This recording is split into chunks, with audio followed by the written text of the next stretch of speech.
Bonjour mesdames, messieurs, merci de suivre votre émission Point de vue sur cette antenne RTS. Servir l'État jusqu'à son dernier souffle, c'est ce qu'a fait Bruno Diatta, l'éminent ministre chef du protocole de la présidence de la République, a tiré sa révérence vendredi. Son professionnalisme, sa discrétion, sa rigueur ont été d'un grand apport dans la marche de la République, de Léopold Sédar Senghor à Macky Sall, en passant par Abdou Diouf et Abdoulaye Wade. À l'entame de cette émission, donc, nous rendons un hommage appuyé à cet homme d'État émérite et présentons nos condoléances à sa famille, au président de la République Macky Sall et à toute la nation. Ce dimanche 23 septembre 2018, nous recevons M. Mamadou Ndione, directeur général du COSEC, économiste de formation et membre actif de l'Alliance pour la République. M. Ndione, bonjour et merci.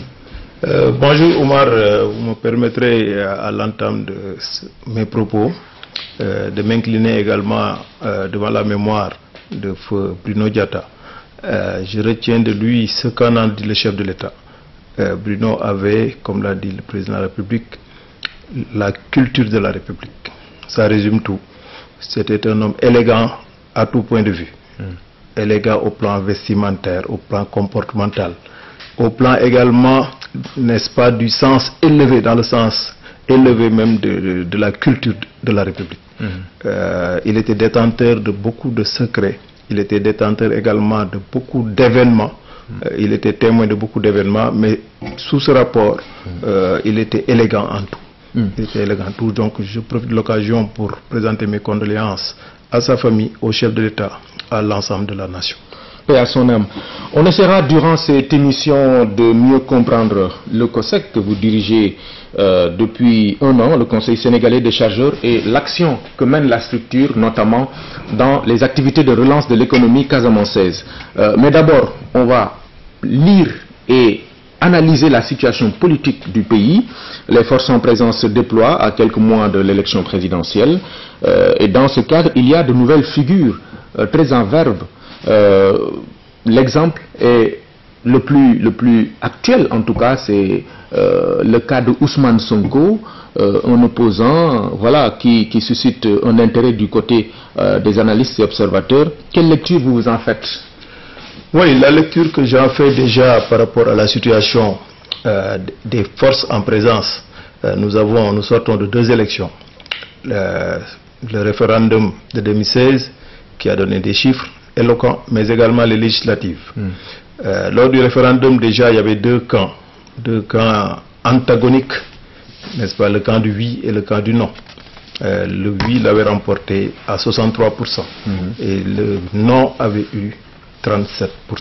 Déjà, c'était une ligne de démarcation assez claire, une forme d'opposition radicale qui avait eu, après avoir battu campagne sur des thèmes assez hachés, comme avec beaucoup de désinformation sur des thèmes qui sortaient même du cadre républicain. Ils ont eu 37% et les 8, 63%. Au sortir de ces élections, il y a eu les législatives. Lors des élections législatives, il y avait 47 listes. Sur les 47 listes, les 33 avaient eu 0 député et les 14, je pense, avaient eu des députés. Parmi les 14, il y en avait 5 coalitions qui étaient qualifiées d'office. La coalition Benno Bokk Yakaar, qui avait eu 49,47%. La coalition gagnante Wattu Sénégal avec 16, quelque chose pour cent. Manko Taxawu avec 11, quelque chose pour cent. Ensuite, le PUR avec 4,69%. Mais également la coalition dirigée par Abdoulaye Baldé, qui s'était classée 5e avec 60 000 voix, qui avait eu 1, quelque chose pour cent. Viennent ensuite les repêchés. Oui. Parmi ces repêchés, il y a la personne que vous avez citée tout à l'heure, qui ont été repêchés au plus fort reste, avec 37 535 voix. Oui. Donc, grosso modo, pour faire une lecture assez claire, les législatives de 2017 avaient déjà montré qu'il y avait 3 forces coalisées, mais également d'autres forces qui venaient. Mais toujours est-il qu'entre-temps, les choses ont évolué. Absolument. Et cette évolution, c'est grosso modo fait dans le sens d'un renforcement du pôle de Benno Bokk Yakaar, Oui. qui s'est encore davantage élargi au moment où la coalition qui venait en deuxième position et qui avait un écart d'1 million de voix, de plus d'1 million de voix par rapport à Benno, c'est-à-dire la coalition gagnante Wattu Sénégal dirigée par le président Abdoulaye Wade, s'est disloquée parce que à la veille des élections présidentielles, rien que sur la liste des candidats au parrainage, moi j'ai dénombré une bonne quarantaine de candidats venant de cette coalition. Manko Taxawu également, qui avait 5 leaders majeurs. Tous ces 5 leaders sont candidats au parrainage, n'est-ce pas? Ce qui fait que donc, renforcement du pôle Benno, éclatement du pôle coalition gagnante, éclatement également par rapport aux ambitions présidentielles, Oui. éclatement du pôle Manko Taxawu Sénégal, même le PUR aussi est resté homogène parce qu'il n'y a pas eu d'éclatement, mais la coalition de Baldé, il y a Baldé et Guirassy, tous les deux sont candidats au parrainage. Le reste maintenant, c'était des candidats qui ont eu des députés certes, les 9 autres, mais ils ont obtenu globalement 6%. D'accord. N'est-ce pas? Donc la personne que vous avez citée sur cette base-là, le baromètre que vous avez expliqué un peu, renforcement de la coalition présidentielle, vous tirez la même logique que ceux qui étaient en bas, notamment l'exemple que j'ai cité, M. Ousmane Sonko. Bon, je le cite parce que effectivement, ces derniers jours, c'est lui qui a été au devant, qui a occupé le haut du pavé médiatique. Donc, sur cette logique-là, vous pensez que il reste là où il est, au bas de l'échelle? Oui, en fait, moi j'ai fait une analyse. Les faits sont sacrés, le commentaire demeurant libre. Oui. J'ai fait une analyse chiffrée. Par exemple, la coalition dans laquelle était Ousmane Sonko avait un écart de 27 000 voix de différence par rapport à Baldé. Déjà, Baldé l'avait devancé de 27 000 voix, 27 700 voix. Par rapport même au pôle, au PUR, la coalition le PUR, le résultat du PUR était 4 fois plus important que le résultat de Ousmane Sonko. Ça, c'est des faits. Oui.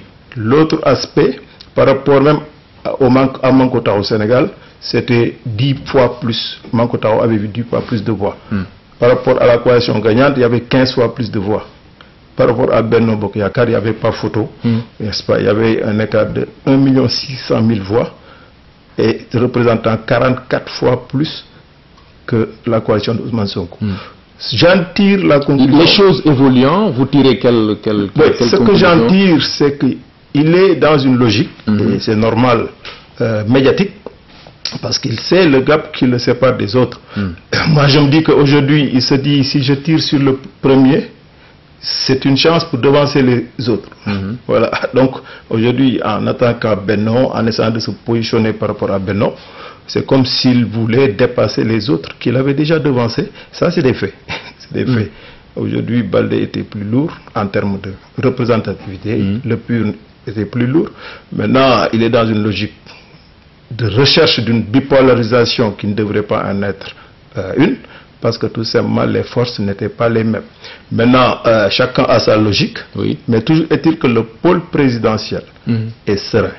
C'est un pôle qui est serein, c'est une coalition de coalitions qui a, grosso modo, depuis ces élections, recueilli le parrainage et le soutien, n'est-ce pas, de grosses pointures comme Modou Diagne Fada, qui venait juste derrière la coalition de Sonko, mais également Théodore Monteil, n'est-ce pas, mais également d'autres forces vives de la nation.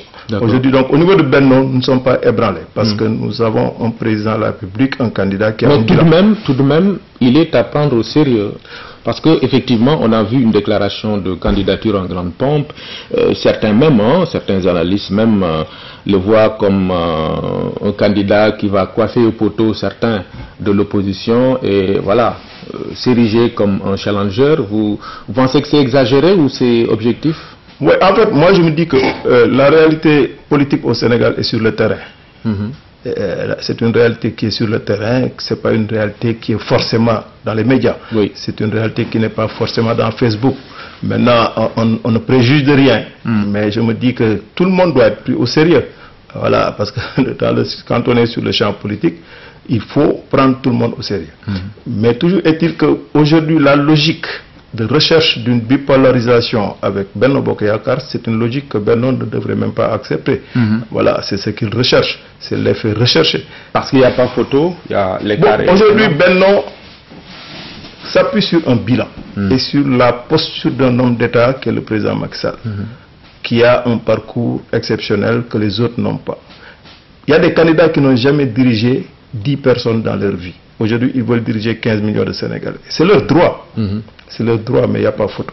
Moi, je me dis que les choses sont tellement sérieuses qu'aujourd'hui, le peuple sénégalais étant un peuple très conscient, c'est pas un peuple qui va à l'aventure, n'est-ce pas? C'est un peuple très serein qui sait ce que le président Macky Sall a eu à faire et qui sait également qui est qui. Voilà. Maintenant, le reste, la guerre de repositionnement interne à l'opposition, ça ne nous concerne pas. C'est à l'opposition de préciser sa pensée par rapport, disons, c'est aux opposants de préciser leurs différences internes. Souvent, je donnais l'exemple d'un ami à qui je disais, quand tu vends des cacahuètes, tu vas au marché, tes concurrents, c'est les vendeurs de cacahuètes, ce n'est pas les vendeurs de patates. Toute l'opposition cherche le pouvoir. Mais qu'est-ce qui les différencie? Ils ne l'ont pas assez dit. Qu'est-ce qui les différencie entre eux? Ils ne l'ont pas assez dit. Peut-être la différence est dans la démarche de proposition de solution.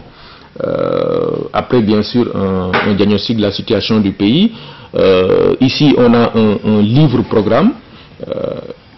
Qu'est-ce que cela vous inspire comme réflexion? Bon, déjà, lui, et je l'ai suivi la dernière fois quand il faisait son explication, il a bien dit qu'il n'a pas écrit un livre-programme. Il a également dit que ce n'est pas un livre scientifique. Voilà, déjà, c'est un livre qu'il a fait en 2 mois, qui reprend des généralités. Bon, parmi ces généralités, je donne un exemple très simple. Demain, il veut sortir du franc CFA, même s'il sait que dans une logique d'agenda de la CEDEAO, il y a la monnaie unique de la CEDEAO qui est en gestation. Demain, il a dit clairement que même si les autres pays, n'est-ce pas, ne coopèrent pas, il reviendra sur le CFA pour créer une monnaie locale, strictement locale. Déjà, ça c'est une logique, c'est pas possible, populiste. C'est une logique populiste, parce que tout simplement, au niveau de l'Union africaine, il y a l'horizon 2030 pour la monnaie unique africaine, mais également au niveau de la CEDEAO, il y a un horizon très clair avec des progrès qui sont en cours. Aujourd'hui, le débat de fond ne se situe pas dans un débat pour ou contre le franc CFA. Au niveau africain, les gens vont vers la convergence monétaire. Maintenant, ce n'est pas des choses qui se décrètent comme ça, c'est des questions techniques. Même dans la science économique, tout économiste n'est pas forcément un monétariste. On risque d'être rattrapé par la réalité du pouvoir. La réalité, non seulement la réalité, l'exercice du pouvoir. Non seulement la réalité de l'exercice, mais ce qui est important, aller vers une monnaie africaine, c'est renoncer à un peu plus de souveraineté. Aller vers une monnaie CEDEAO, c'est renoncer à plus de souveraineté et c'est panafricaniste. Donc, moi je me dis que ce n'est pas la peine aujourd'hui dans la sous-région. Si on prend l'exemple africain, sur 54 États africains, les 14 ont une monnaie qui s'appelle franc CFA. Les 14. Les 40 autres ont quasiment 40 monnaies différentes. Ce n'est pas la meilleure formule. La formule meilleure, c'est d'aller vers une convergence monétaire. Et même un pays qui a sa propre monnaie, perd même un peu, doit même s'inscrire dans une logique de perdre la souveraineté par rapport à la banque centrale, n'est-ce pas, qui doit avoir un peu plus de coups de franche. Au-delà de cette question du franc CFA, qu'est-ce que vous retenez de... Oui, je retiens également qu'il veut mettre l'accent sur l'agriculture, ce qu'il appelle l'agriculture familiale. Je me dis que est-ce qu'il a bien lu les progrès agricoles depuis que le PRACAS a été mis en place, pas plus tard que les mois précédents, vous avez vu le chef de l'État mettre 32 milliards avec 1000 unités disons, agricoles, des tracteurs et autres. Aujourd'hui, si on prend l'exemple des bons qu'on a eu à avoir au niveau agricole, je donne un exemple très patent.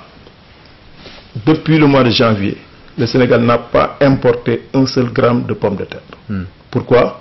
Parce que nous sommes passés de 12 500 tonnes en 2011, aujourd'hui à 150 000 tonnes de pommes de terre de production. On a multiplié la production en 7 ans par 12, la pomme de terre. Nous sommes quasiment autosuffisants. Pourquoi on y est arrivé?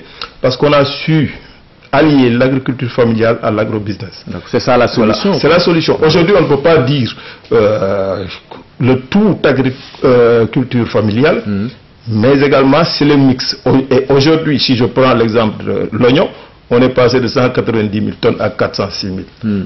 C'est des productions records. Ouais. Si on y est arrivé, c'est parce que le chef de l'État, le gouvernement, le ministre de l'Agriculture ont mis en place un programme de reconstitution du capital semencier, un programme de mécanisation progressive, un programme de financement, un programme également, disons, de prise en charge de toutes les contraintes, notamment climatiques et autres. Donc, aujourd'hui, un candidat qui vous dit « je mets une croix sur le reste, je retourne à l'agriculture familiale », c'est du populisme. Voilà, c'est du populisme. Maintenant, ça peut aussi être un manque d'expérience venant de ce candidat. Très bien. Alors, l'un dans l'autre, je veux dire, en définitive, ce n'est pas mauvais en soi la démarche, parce que évidemment, les débats sur les programmes, les propositions, c'est ce que en vérité l'opinion souhaite, au lieu évidemment des attaques personnelles ou autres. Je veux dire, c'est une démarche quand même qui est innovante, qui est à saluer dans ce sens-là, non? Oui, mais c'est pas une première, parce qu'avant lui déjà, le candidat Gakou, pour ne pas lui faire de la publicité, avait lancé son PA2S. Oui. Voilà, son passe, bon, qui n'est peut-être pas passé, mais il y a d'autres candidats certainement qui vont préciser un peu plus leur programme. Mais il ne suffit pas de proposer un programme. Il ne suffit pas. Aujourd'hui, le problème de fond... Qu'est-ce qu'il faut en plus? Aujourd'hui, les jalons que le président Macky Sall a eu à poser. Quelqu'un qui écrit un livre et qui n'apprécie pas positivement certaines choses, ça veut dire que est-ce qu'il va y mettre, disons, une croix? C'est le débat sociétal de fond.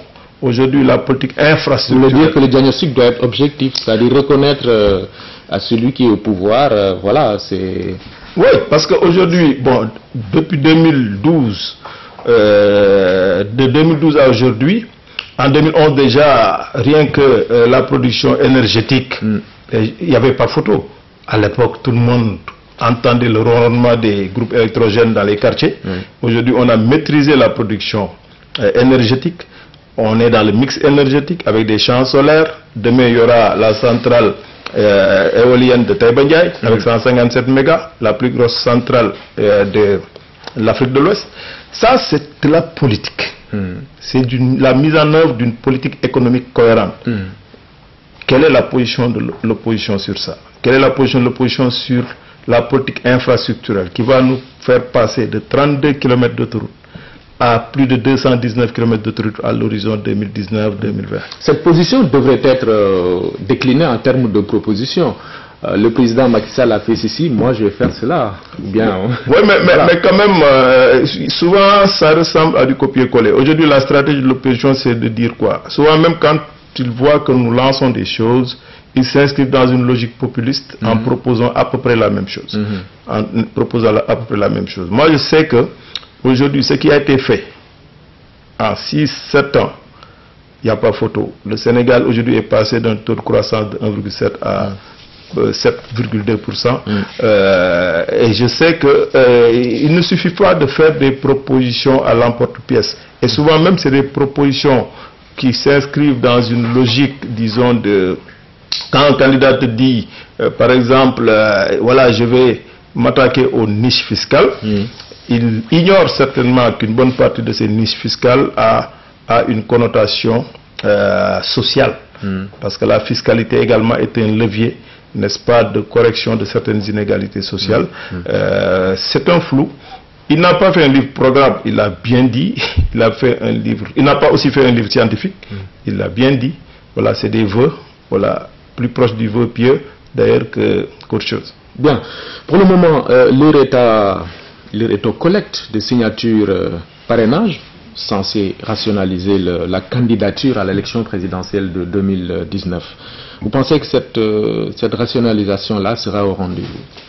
Oui, cette rationalisation sera au rendez-vous. Et c'est salutaire que le président Macky Sall ait mis cela en place en faisant voter cette loi par l'Assemblée nationale. Souvenez-vous, Omar, en 2014, il y avait 2700 listes lors des élections locales. 2700 listes. Lors des dernières législatives, il y en avait 47. Parmi les 47, je vous ai fait tout à l'heure la démonstration selon laquelle il n'y avait que 14 qui ont pu être représentés à l'Assemblée. Et parmi ces 14, il n'y avait que 5 qui étaient, qui étaient qualifiés d'office, sans être repêchés. Et même, je vous donne la précision selon laquelle ce sont ces 5 mêmes, si on analyse le résultat par rapport au nombre d'inscrits, qui ont franchi, j'ai fait l'analyse, le seuil de 0,8% des inscrits. Tous les restes ne l'ont pas. Ça veut dire que si c'était dans le schéma actuel du parrainage, on aurait eu 5 listes lors de ces élections législatives, si on l'avait appliqué a posteriori. Ça veut dire quoi? Ça veut dire qu'aujourd'hui, il y a 300 partis au Sénégal.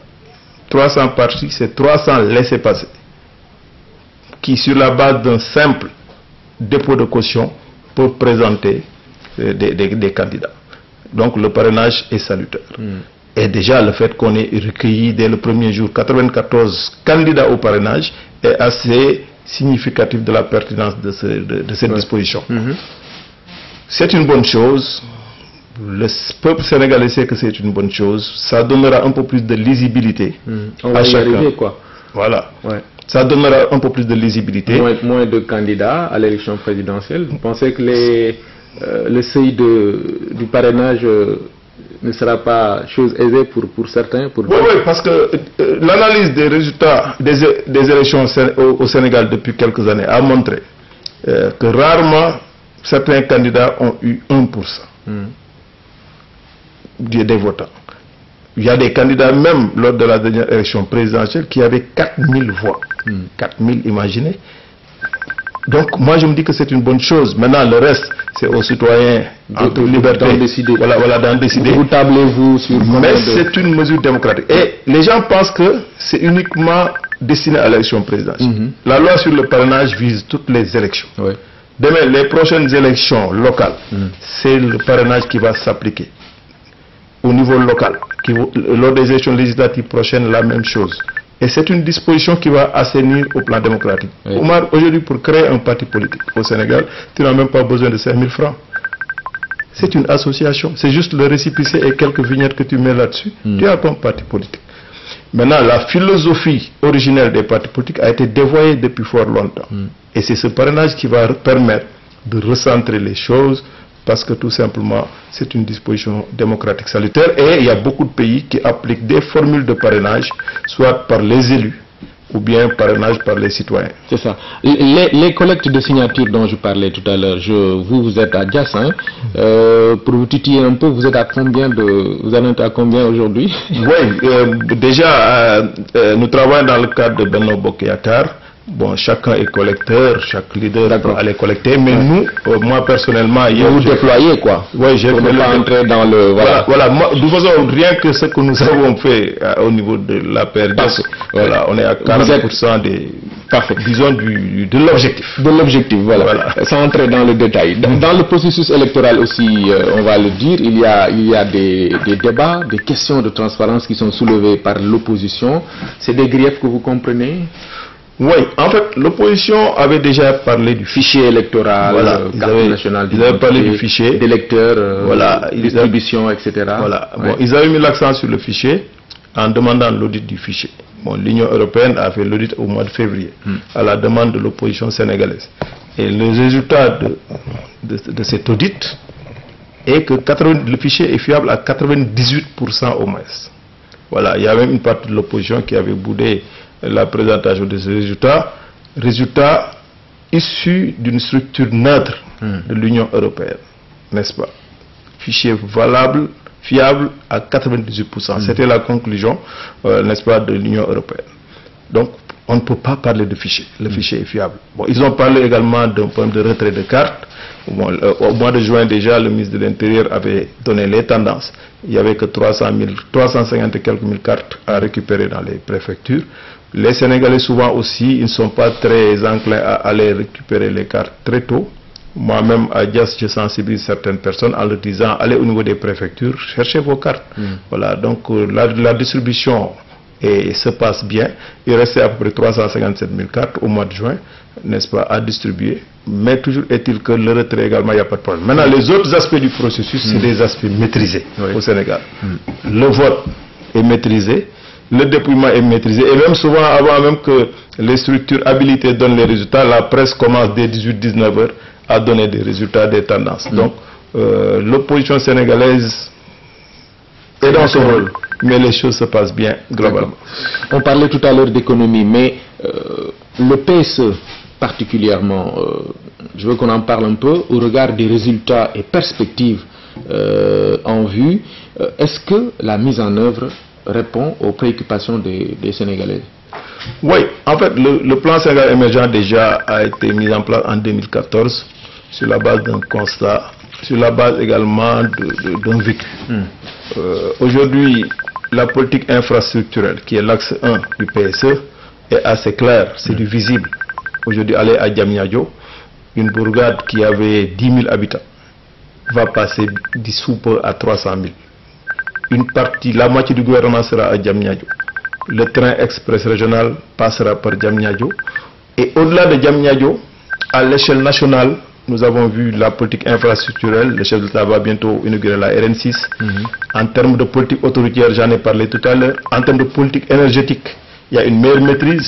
Aujourd'hui, on ne parle plus de délestage pratiquement au Sénégal. C'est le PS. En termes de politique hydraulique également, en milieu rural, on est à un taux de couverture de 91%. On est sur la bonne voie. Le PUDC a fait des miracles un peu partout. Le programme Promoville dans les grandes villes, moi je viens de Sédhiou, où j'ai vu une ville où il y avait pratiquement zéro investissement. L'État y a mis 200 milliards. Aujourd'hui, la politique portuaire, le port autonome de Dakar a été mis en place en 1853. Aujourd'hui, 165 ans plus tard, le chef de l'État est en train de lancer 2 grands projets portuaires. Le port de Sendou, qui est déjà en chantier, et le port de Ndayan, terminal à Koné de Ndayan, qui vont permettre d'avoir d'autres perspectives. Qui sera, rien que Ndayan, on sera dans du moins 18 mètres de tirant d'eau, avec des capacités d'accueil des plus gros navires du monde, des navires post-Panamax. On est sur la bonne voie, globalement, par rapport au PSE. Même ce que le chef de l'État a fait dans les cités religieuses s'inscrit dans le cadre de ce PSE. En termes d'agrégat économique, nous avons le satisfecit de toutes les structures. Passer d'un taux de croissance de 1,7% à 7,2%, c'est des situations assez exceptionnelles. Globalement, on est sur la bonne voie. D'accord. Dans cette dynamique, il faut peut-être placer les actions que vous menez, vous, COSEC. Vous en êtes le directeur général, je rappelais tout à l'heure. D'abord, c'est quoi le COSEC? Vous voyez qu'on entend parler de la structure, mais ils sont nombreux qui ne savent pas la mission en tant que telle du COSEC. Oui, c'est le sénégalais des chargeurs. Voilà. Oui. D'ailleurs, pour vous dire, pour parler de manière un peu plus, disons, terre à terre, la première fois qu'on m'a nommé DG du COSEC, j'ai un ami qui m'a dit, chargeur c'est quoi? Bon, je lui ai dit, c'est pas chargeur du téléphone portable de toute façon. Donc c'est juste pour vous dire l'importance qu'il y a à communiquer là-dessus. C'est quoi les chargeurs? Le chargeur, c'est l'importateur ou l'exportateur. Donc le Conseil sénégalais des chargeurs a été mis en place pour venir assister, accompagner les importateurs, les exportateurs qui sont où? Qui sont dans les chambres de commerce, qui sont dans l'activité portuaire. Assister veut dire quoi? Les accompagner en termes tarifaires pour rationaliser les coûts de passage, notamment portuaires, mais également les assister physiquement, n'est-ce pas, par la mise en place d'infrastructures, mais également les assister en termes de formation, de qualification, etc. C'est d'ailleurs la raison pour laquelle Récemment, vous avez entendu le COSEC en Casamance, un peu partout, agir sur des leviers importants de l'économie nationale. Et parmi ces activités, je vois par exemple une campagne d'exportation de noix d'anacarde. Je vous vois également dans la formation des dockers. Le journal télévisé l'a montré récemment. Alors pourquoi un choix sur ces activités-là? Oui, pour revenir à la campagne d'anacarde, l'anacarde produite au Sénégal passait par d'autres pays de la sous-région. Depuis cette année, le chef de l'État a décidé, avec le gouvernement, de faire passer l'anacarde par le port de Ziguinchor. C'était une décision salutaire. Pour donner un exemple, l'année dernière, il n'y avait que 56 tonnes, 56 petites tonnes qui étaient passées par ce port de Ziguinchor. Cette année, on a fait, pour le moment, 31 329 tonnes. Donc, c'est exponentiel. Avec des effets induits en termes de distribution de salaire aux dockers, en termes d'effets induits connexes. Grosso modo, ça tourne autour de 20 et quelques milliards, n'est-ce pas, d'injecter dans au niveau du pôle territoire sud. Concrètement, le COSEC, suite à la décision du chef de l'État, a réuni tous les acteurs. Nous avons la chance d'avoir COSAMA, qui est notre armement national, dans lequel le COSEC est actionnaire. On a mis en place tout un dispositif logistique très complexe qu'on ne pourra pas expliquer ici, pour régler la question logistique qui consistait à faire venir des bateaux, les faire accoster au port de Ziguinchor, prendre l'anacarde de Ziguinchor, de Kolda, de Sédhiou, pour pouvoir l'exporter maintenant via Dakar, et c'est important. Les dockers, grosso modo, ont gagné dans les 60, 70, voire même 80 millions de francs CFA en 3 mois. C'est la raison d'ailleurs pour laquelle ils ont tenu à rendre hommage au chef de l'État, mais également au COSEC. Et nous aussi, nous allons continuer à les accompagner dans la formation, dans l'encadrement. Nous leur avons donné des équipements de protection individuelle. C'est juste pour dire que c'était un bon prétexte déjà pour mieux comprendre l'activité globale du COSEC. Les ports secondaires. Ce que le chef de l'État avait mis déjà 22 milliards pour draguer le fleuve Casamance, pour permettre à des navires, disons de 6,5 mètres de tirant d'eau, de pouvoir accoster au port de Ziguinchor. Déjà, c'est juste pour dire que nous nous inscrivons dans la logique du plan Sénégal émergent pour accompagner un peu partout nos opérateurs économiques que nous considérons comme l'équipe nationale économique. Très bien. Aujourd'hui que le port de Ziguinchor a donné la preuve peut-être de sa capacité d'exportation, est-ce qu'il y a des perspectives en vue? Oui, la perspective principale déjà, c'est la vocation de ce port secondaire. Ziguinchor, on est à 140 km de Bissau. On est également, si je prends par l'axe sud, dont les routes ont été bien faites depuis qu'on est au pouvoir, l'axe Saraya, etc. Donc par l'axe sud, on est à 1200-1300 km de Bamako. Ça veut dire quoi? Aujourd'hui, c'est un port sous-régional, Ziguinchor. L'exportation d'anacarde a permis de tester de manière opérationnelle ce qui est capable d'être fait par les dockers, par les opérateurs économiques, etc. Demain, la vocation de ce port doit être un peu plus sous-régional. Et le chef de l'État avait anticipé sur les dispositions à la fois logistique terrestre, à la fois logistique maritime, à la fois aussi de prise de décision importante avec cette campagne d'anacarde. En rapport avec les autres structures de l'État, le port autonome de Dakar, la délégation à l'emploi rapide, l'ANAM, notre ministère de tutelle, le ministère de la pêche et de l'économie maritime, le ministère du commerce, l'ensemble du gouvernement, et également la chambre de commerce de Ziguinchor et l'ensemble des acteurs, les dockers et tout le monde, nous allons, lorsqu'on fera le bilan de la campagne d'anacarde sous la houlette du ministère du commerce, nous allons faire des propositions stratégiques pour positionner davantage ce port comme un port sous-régional. L'anacarde, pourquoi? Parce que c'est un potentiel. On peut savoir l'importance un peu de ce...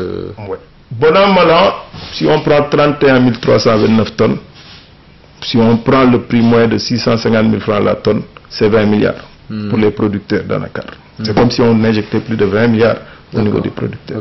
Au-delà des producteurs, il y a les transporteurs qui prennent l'anacarde des champs pour les amener au niveau du port de Ziguinchor. Si c'est Kolda, Ziguinchor, c'est 10 000 francs la tonne. Si c'est Sédhiou ou Ziguinchor, vers les magasins, c'est bon an, 5 000 francs la tonne. Au-delà de ces transporteurs, il y a les femmes qui font l'ensachage dans les sacs et le séchage. Il y a également les manœuvres dans les magasins qui sont bien rétribuées. Il y a également le transporteur qui, une fois que le produit est bien emballé, qui amène la marchandise vers le port à prochaine de valeur. Donc le transporteur de Ziguinchor qui prend le conteneur, qui prend l'anacarde des magasins vers le port, c'est 3 000 francs la tonne. Donc sur une distance de 3-5 km maximum. Une fois à l'intérieur du port, il y a l'emportage dans les conteneurs qui est fait par des manœuvres. Et il y a les dockers également qui chargent. Donc c'est pour vous dire quoi? Ça mobilise en fait. Ça mobilise, voilà. Ça fait travailler, ça fait exploser même les chiffres, n'est-ce pas, en termes de création de recettes. Maintenant, au-delà de l'exportation, le chef de l'État a donné des instructions fermes qui sont en train d'être mises en place pour aller vers l'agropole sud, qui va transformer l'anacarde et la mangue. L'agropole sud sera vers Adéane. Et ça va permettre maintenant de créer un peu plus de valeur. Ce ne sera plus, on ne va plus exporter uniquement à l'état brut, mais on va renforcer le dispositif de transformation à valeur ajoutée. Donc c'est important. Au-delà de l'anacarde, il y a d'autres produits. Aujourd'hui, au niveau du Sénégal, chaque région a ses spécificités. Et le COSEC va accompagner l'ensemble des acteurs. Ça veut dire que vous allez intervenir dans d'autres ports du Sénégal? Absolument. Nous l'avons commencé à Kaolack, en rapport avec la Chambre de commerce de Kaolack, pour la mise en place d'un entrepôt dans le port. Nous venons de Saint-Louis. Nous allons même équiper la Chambre de commerce de Saint-Louis en pont bascule. Nous l'avons fait avant-hier avec la Chambre de commerce de Dakar pour les équiper davantage. C'est notre mission. La mission du COSEC, c'est d'assister les chargeurs, d'aller dans les chambres de commerce. D'ailleurs, je profite de votre antenne pour annoncer que la semaine prochaine, nous entamons une série de tournées à Matam, à Kédougou, à Tamba, n'est-ce pas, qui sera une tournée de rencontre avec les chambres de commerce, rencontre avec les acteurs importateurs, exportateurs, mais également en rapport avec d'autres structures de l'État, comme TradePoint, comme le ministère du Commerce, comme la DGID, leur permettre à ces opérateurs d'avoir des cartes import-export. Parce que ce sont évidemment les chargeurs. C'est des chargeurs. C'est des chargeurs. Donc ceux qui exportent. Voilà, même durant ces visites déjà, toutes les structures de l'État viendront pour qu'on permette à ces opérateurs économiques de disposer de la carte import-export dans d'excellentes conditions. Y compris également les artisans, parce que le COSEC aussi travaille avec les chambres de métiers et également avec le ministère de la formation professionnelle et de l'artisanat. En Casamance, le président de la République est attendu dans les prochaines semaines. Vous qui êtes fréquent là-bas, est-ce que vous pouvez nous dire si la relance de l'économie locale est bien une réalité aujourd'hui? Oui, le chef de l'État a beaucoup fait en Casamance.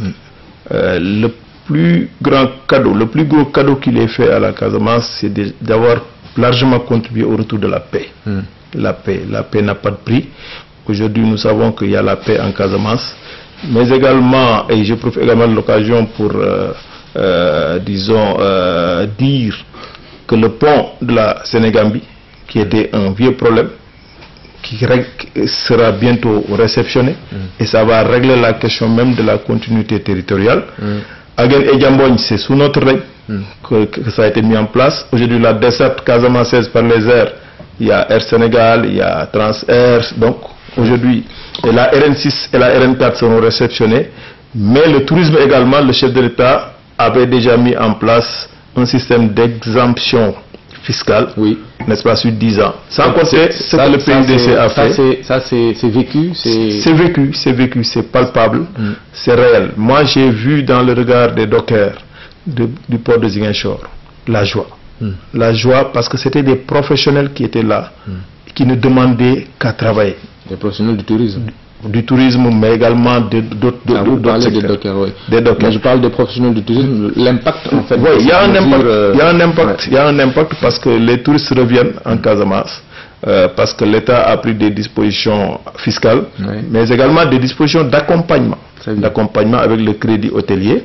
Voilà, donc c'est le pôle territoire sud qui englobe ces trois régions a un fort potentiel. Très bien. Un fort potentiel, voilà, et je sais qu'on est sur la bonne voie. Et le chef de l'État, quand il fera sa visite à Ziguinchor, en Casamance, il reviendra sur les réalisations. Mais la chose la plus importante déjà, c'est le retour de la paix et c'est important. Et le désenclavement aussi. Voilà, vous l'avez. Donc la Casamance est bien relancée, du moins l'économie. Donc en y allant, le président de la République va peut-être jeter les bases, je veux dire, bien, ce sera pas du tout, évidemment, uniquement des résultats ou des inaugurations, mais il faut penser aussi à l'avenir de cette région, non? Oui. L'avenir c'est pris en compte. L'avenir est pris en compte parce que moi je me dis qu'aujourd'hui, la vision que le chef de l'État a globalement du Sénégal, c'est la correction du déficit infrastructurel. Articuler également une politique sociale assez dense pour pouvoir permettre, disons, la résilience de ces zones-là. Et sous ce rapport, en termes de perspective, Ziguinchor, Kolda, Sédhiou, il faut y aller pour découvrir ce que le chef de l'État a fait dans ces régions. En termes de désenclavement, le PUDC est intervenu là-bas. Le Puma, parce que c'est des régions frontalières. Oui. Et sans compter également ce qui a été fait dans tous les segments, n'est-ce pas, sociaux, les segments économiques, globalement. Et en termes de perspective, rien que les productions agricoles de ces régions, dans une approche chaîne de valeur, qui seront transformées à partir de l'agropole sud qui sera institué à Adéane, va développer d'autres perspectives. Nous savons tous que la mangue casamançaise pourrissait pour une bonne partie. Et ça, en termes de perspective de récupération, disons, d'ailleurs le COSEC, en rapport avec la filière horticole, a signé un protocole d'accord récemment pour essayer de réfléchir et de les appuyer dans ce cadre-là. Donc, globalement, la Casamance est sur la bonne voie.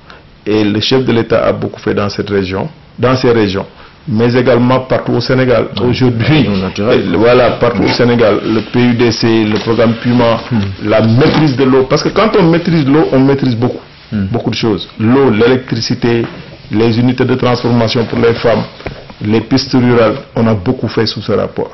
Parce que le Sénégal est un et indivisible et le chef de l'État agit partout. L'État du Sénégal agit partout.